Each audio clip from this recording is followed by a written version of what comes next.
जय श्री कृष्ण बंधुओं। चैत्र नवरात्रि के दूसरे दिन की आप सभी को बहुत बहुत शुभकामनाएं। आज दूसरे दिन माता ब्रह्मचारिणी की पूजा आराधना की जाती है और माता ब्रह्मचारिणी का यह स्वरूप भक्त को अपनी आध्यात्मिक साधना में प्रगति करने की प्रेरणा देता है। तो चलिए आज चैत्र नवरात्र के दूसरे दिन माता ब्रह्मचारिणी की पौराणिक कथा का श्रवण करते हैं। माता के नाम से ही विधि हो रहा है कि ब्रह्मा का अर्थ है तपस्या और चारिणी यानी जो आचरण करने वाली स्त्री है। देवी दुर्गा का यह दूसरा स्वरूप तपस्या के पवित्र आचरण को दर्शाता है, जो कि हम सभी मनुष्यों के लिए अत्यंत आवश्यक है। माता ब्रह्मचारिणी श्वेत रंग के वस्त्र धारण करती है और उनके दाएं हाथ में जपमाला और बाएं हाथ में कमंडलू सुशोभित रहता है। वे भले ही श्वेत रंग के वस्त्र धारण करती है, लेकिन उनका प्रिय रंग है लाल, जो कि शुभता, दिव्यता और मंगल होता प्रदान करता है। माता शैलपुत्री की कथा में कल हमने श्रवण किया था कि देवी पार्वती पर्वतराज हिमालय और देवी मैना की पुत्री बनकर उनके घर में अवतरित हुई थी। सभी विद्याओं में पारंगत होने के बाद जब उनके विवाह का समय आया तो नारद मुनि राजा हिमालय को देवी पार्वती के होने वाले वर के विषय में बताने के लिए उनके घर पर आ गए। पर्वतराज हिमालय के घर आए हुए नारद मुनि का नन्ही सी पार्वती ने स्वागत सत्कार किया और उस समय नारद मुनि भगवान शिव के गुणगान गाने लगे। महादेव के गुणों को सुनकर देवी पार्वती अत्यंत आकृष्ट हुई और नारद मुनि ने भी संकेत में राजा हिमालय से कहा कि देवी पार्वती का विवाह भगवान शिव के साथ ही होने वाला है। नारद मुनि की आज्ञा को सिरोधारी करते हुए राजा हिमालय अपनी पुत्री पार्वती का विवाह भगवान शिव से करवाने की इच्छा से उसके पास जाते हैं। भगवान शिव के पास अपनी पुत्री के विवाह का प्रस्ताव रखते हैं और पार्वती को भगवान शिव की सेवा में समर्पित करते हैं।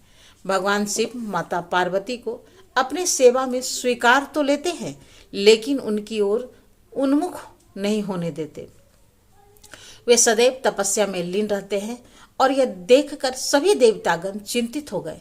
उन्होंने सोचा कि अगर ऐसा ही रहा तो महादेव और माता पार्वती का विवाह कभी नहीं हो पाएगा। इस परिस्थिति को अपनी क्षमता अनुसार सुलझाने के विचार से सभी देवताओं ने निर्णय किया कि वे कामदेव की महादेव की तपस्या भंग करने के लिए वहां भेजेंगे। जब कामदेव भगवान शिव की तपस्या को तोड़ने के लिए वहां पर आ पहुंचे, तब उन्होंने बसंत ऋतु का निर्माण किया और अपने विभिन्न बाणों द्वारा भगवान शिव की तपस्या को भंग करने का प्रयास करने लगे। लेकिन भोलेनाथ ने इस बात से क्रोधित होकर कामदेव को ही भस्म कर दिया। इस प्रसंग के बाद देवी पार्वती के लिए महादेव को प्रसन्न करना और भी कठिन हो गया और तब मुनिराज नारद मुनि ने देवी पार्वती को कठोर तपस्या करके भगवान शिव को प्रसन्न करने का सुझाव दिया।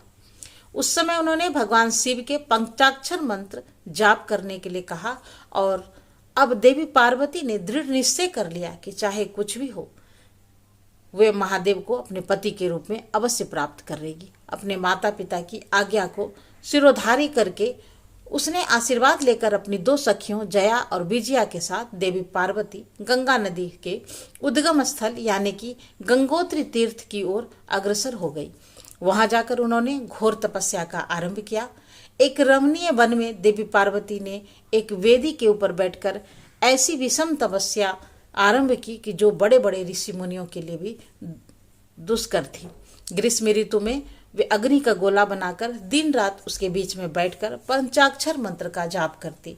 वर्षा ऋतु में देवी पार्वती किसी चट्टान पर बैठकर मूसलाधार वर्षा में भीगती हुई पंचाक्षर मंत्र का जाप करती और शीतकाल में निराकार रहते हुए अत्यंत ठंडे पानी में खड़े रहकर किसी बर्फीली चट्टान पर बैठकर तपस्या करती रहती।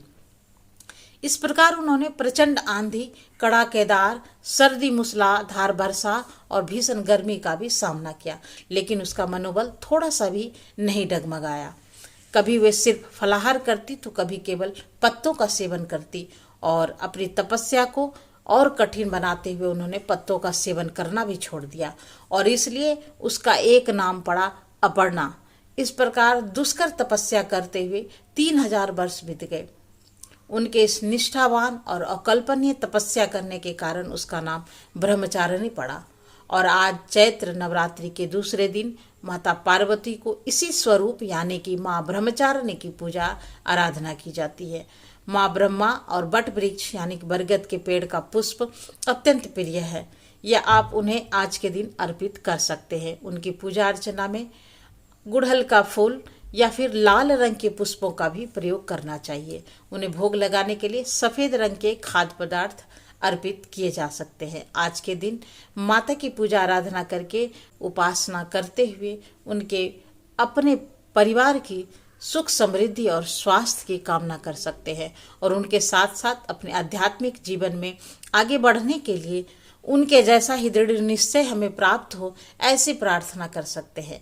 दिव्य ब्रह्मचारिणी को समर्पित इस एक दिव्य मंदिर काशी में गंगा जी के किनारे बालाजी घाट पर स्थित है और नवरात्रि के दूसरे दिन देश भर से श्रद्धालु इस मंदिर में आते हैं और माता ब्रह्मचारिणी का दर्शन करके अपने जीवन को धन्य करते हैं। ऐसा माना जाता है कि जो भी देवी के इस स्वरूप की आराधना करते हैं उन्हें साक्षात परम ब्रह्मा की प्राप्ति होती है और उसके दर्शन मात्र से श्रद्धालु को यश और कीर्ति प्राप्त होती है। माता ब्रह्मचारिणी एक साधक को अपनी साधना में आगे बढ़ने की शक्ति प्रदान करती है और इसलिए जो भी भक्त अपनी आध्यात्मिक साधना में अग्रसर होना चाहते हैं उन्हें चैत्र नवरात्रि के आज के दूसरे दिन माता ब्रह्मचारिणी की विशेष पूजा आराधना करनी चाहिए और उनसे अपनी आध्यात्मिक साधना में दृढ़ निश्चय के साथ आगे बढ़ने के लिए प्रार्थना करनी चाहिए। तो यह थी आज की चैत्र नवरात्रि के दूसरे दिन की संपूर्ण कथा। अगर आपको आज की कथा अच्छी लगी है तो इस वीडियो को लाइक अवश्य कीजिए और कमेंट बॉक्स में यह बताइए कि आज के दिन आप माता ब्रह्मचारिणी से क्या वरदान मांगे। आज की चैत्र नवरात्र के दूसरे दिन की संपूर्ण कथा। अगर आपको आज की कथा अच्छी लगी है तो वीडियो को लाइक करें और शेयर करना तो बिल्कुल भी ना भूलें और चैनल पर पहली बार आए हैं तो चैनल को सब्सक्राइब कर लें, बेल आइकन को प्रेस कर लें ताकि आने वाली वीडियो की नोटिफिकेशन आपको सबसे पहले मिलती रहे। तो फिर मिलते हैं नए वीडियो में नई जानकारी के साथ। तब तक के लिए नमस्कार। Thanks for watching.